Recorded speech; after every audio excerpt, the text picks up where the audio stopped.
ಕೃಷಿ ಯಂತ್ರಧಾರೆ ಅದನ್ನು ಸಹ ಪ್ರಾರಂಭ ಮಾಡಿ ಅದರಲ್ಲೂ ಸಹ ಸಂಪೂರ್ಣವಾಗಿ ನಾವು ಸಕ್ಸಸ್ಫುಲ್ ಆಗಲಿಲ್ಲ. ಈ ಧರ್ಮಸ್ಥಳದವರು ಒಂದಷ್ಟು ಭಾಳಷ್ಟು ಕಡೆ ತಗೊಂಡು ಯಶಸ್ವಿಯಾಗಿ ಮಾಡಿದ್ರು, ಅದರಲ್ಲೂ ಸಹ ಕೆಲವು ಫೇಲ್ ಆದರು. ಕೆಲವು ಇಂಡಿಪೆಂಡೆಂಟಾಗಿ ಯಾರ್ಯಾರು ತೊಗೊಂಡಿದ್ರು ಅವರು ಅದರಲ್ಲಿ ಸಾಕಷ್ಟು ಫೇಲ್ ಆದರು. ಇದನ್ನೆಲ್ಲ ಈಗ ಬಿಟ್ಟು ನಾವು ಇಂಡಿವಿಜುವಲ್ಲಾಗೆ ನಾವು ಯಂತ್ರೋಪಕರಣವನ್ನು ಸಬ್ಸಿಡಿ ಮೂಲಕ ಕೊಡ್ತಕ್ಕಂಥದ್ದು. ಈಗ ನಾವು ಹಾರ್ವೆಸ್ಟ್ ಅದಕ್ಕಿಂತ ಮುಂದೆ ಹೋಗಿ ಹೈಟೆಕ್ ಹಾರ್ವೆಸ್ಟ್ ಹಬ್ ಅಂತೇಳಿ, ಇದು ರಾಷ್ಟ್ರದ ಕೇಂದ್ರ ಸರ್ಕಾರದ ಸಹಾಯಧನ ಇಲ್ಲ. ಇದಕ್ಕೆ ನೇರವಾಗಿ ನಮ್ಮ ಮುಖ್ಯಮಂತ್ರಿಗಳು ಅಟ್ಟೆ ನಮ್ಮ ರಿಕ್ವೆಸ್ಟನ್ನು ಒಪ್ಪಿ ಇವತ್ತು 1 ಕೋಟಿ ಯಂತ್ರಕ್ಕೆ 50 ಲಕ್ಷ ಸಬ್ಸಿಡಿ SC/STಗೆ, 40 ಲಕ್ಷ ಜನರಲ್ಗೆ. ಇಷ್ಟು ದೊಡ್ಡ ಸಬ್ಸಿಡಿ ಒಂದು ಯಂತ್ರವನ್ನು ಇಡೀ ರಾಷ್ಟ್ರದಲ್ಲಿ ಸ್ವತಂತ್ರ ಬಂದ ಮೇಲೆ ಯಾವ ರಾಜ್ಯನೂ ಯಾವ ಸರ್ಕಾರನೂ ಕೊಟ್ಟಿಲ್ಲ. ಬಹುಶಃ ಇಲ್ಲಿ 400ಕ್ಕೂ ಹೆಚ್ಚು ಕೊಟ್ಟಿದ್ದೀವಿ. 400ಕ್ಕೂ ಹೆಚ್ಚು 471 ಹೈಟೆಕ್ ಹಾರ್ವೆಸ್ಟ್ ಹಬ್ಬನ್ನು ನಾವು ವಿತರಣೆ ಮಾಡಿದ್ದೀವಿ, ಕಬ್ಬು ಕಟಾವು ಮಾಡ್ತಕ್ಕಂಥದ್ದು. ಸೊ ಈಗ ಬೇರೆ ನೋಡಿ, ಹೆಚ್ಚು ಕಡಿಮೆ 2 ವರ್ಷದಲ್ಲಿ ಯಂತ್ರೋಪಕರಣಕ್ಕೆ 1.5 ಈ ಅಲ್ದಲೆ ಈ ಹೈಟೆಕ್ ಹಬ್ಬಲ್ದಲ್ಲೇ 1.5 ಕೋಟಿ ನಾವು ಸಹಾಯಧನವನ್ನು ಸಬ್ಸಿಡಿಯನ್ನು ಯಂತ್ರೋಪಕರಣಕ್ಕೆ ಕೊಟ್ಟಿದ್ವಿ. ಸೊ ಎಲ್ಲರೂ ಈಗ ಸಣ್ಣ ರೈತರಿರ್ಬೋದು, ದೊಡ್ಡ ರೈತರಿರ್ಬೋದು, ಈ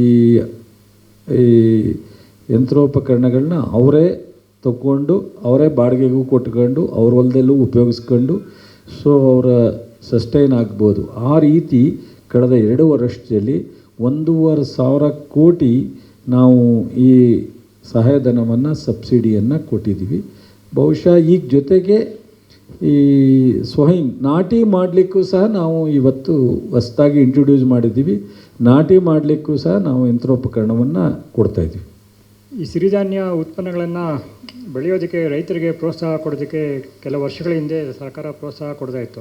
ಇತ್ತೀಚೆಗೆ ಅದು ಕಡಿಮೆ ಆಗ್ತಾಯಿದೆ ಅಂತ ಒಂದು ಮಾತಿದೆ. ಈಗ ಎಷ್ಟು ವಿಸ್ತೀರ್ಣದಲ್ಲಿ ಬೆಳೀತಾ ಇದೆ, ಅದನ್ನು ಗುರಿ ಎಷ್ಟಿದೆ ಅಂತೇಳಿ ಒಂದು ಹೇಳ್ಬೋದಾ ಮಾಹಿತಿ ಅಂತ? ಮಿಲೆಟ್ಸ್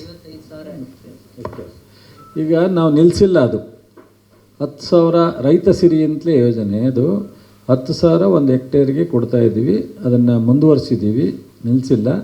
ಹೆಚ್ಚು ಕಡಿಮೆ 50ರಿಂದ ಹೆಚ್ಚು 55,000 ಹೆಕ್ಟೇರ್ಸ್ ಏರಿಯಾ ಈಗಾಗಲೇ ಕವರ್ ಆಗಿದೆ. ಸೊ ಇನ್ನೂ ಆಸಕ್ತಿ ಇದೆ. ಇತ್ತೀಚಿನ ದಿನಗಳಲ್ಲಿ ಈ ಸಿರಿಧಾನ್ಯ ಬೆಳೀತಕ್ಕಂಥವರು ಆಸಕ್ತಿ ಇದ್ದಾರೆ. ಬಟ್ ದೊಡ್ಡ ದೊಡ್ಡ ಲ್ಯಾಂಡ್ಲಾರ್ಡ್ಗಳು ಆಗಲಿಕ್ಕಾಗಲ್ಲ. ಅದೇನಿದ್ರೂ ಸ್ಮಾಲ್ ಆ್ಯಂಡ್ ಮೀಡಿಯಮ್ ರೈತರು ಮಾತ್ರ.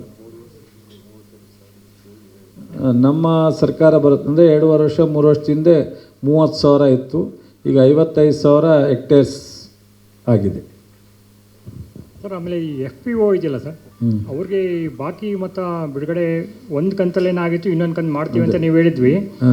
ಆಮೇಲೆ ಕೆಲವು ಜಿಲ್ಲೆಗಳಲ್ಲಿ FPO ವಿಸ್ತರಣೆ ಆಗಲಿಕ್ಕೆ ಕಷ್ಟ ಆಗ್ತಾಯಿದೆ ಬಿಕಾಸ್ ಆಫ್ ಬೇರೆ ತಾಂತ್ರಿಕ ಕಾರಣ ಅಂತ ಇದ್ರು. ಅದಕ್ಕೆ ಗುರಿ ಏನಾದರೂ ಇದೆಯಾ ಅಂತ?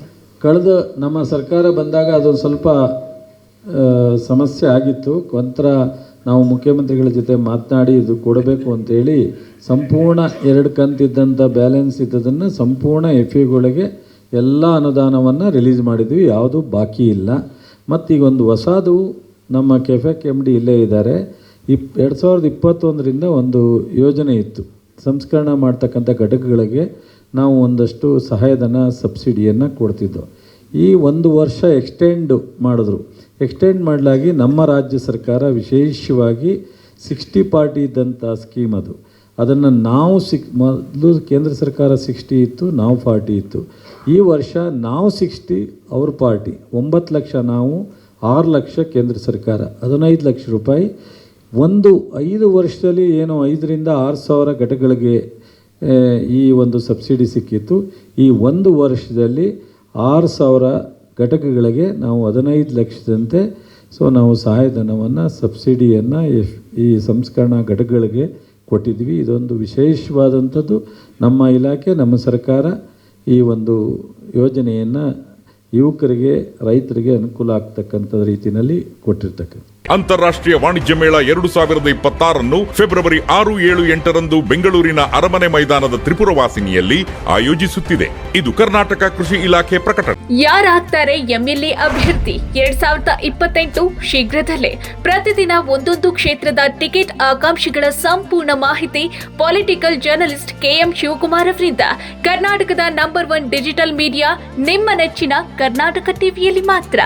ನೀವು ಸಣ್ಣ ಆಗ್ಬೇಕಲ್ವಾ? ಅದು ಒಂದು ಉತ್ತಮ ಆಹಾರದಿಂದ ಸಣ್ಣ ಆಗ್ಬೇಕಲ್ವಾ? ಪ್ರತಿದಿನ ನಮ್ಮ ಜೀನಿ ಸ್ಲಿಮ್ ನ ಯೂಸ್ ಮಾಡಿ ಯಾವುದೇ ಸೈಡ್ ಎಫೆಕ್ಟ್ ಇಲ್ದಂಗೆ ನೀವು ಸಣ್ಣ ಆಗ್ತೀರಾ.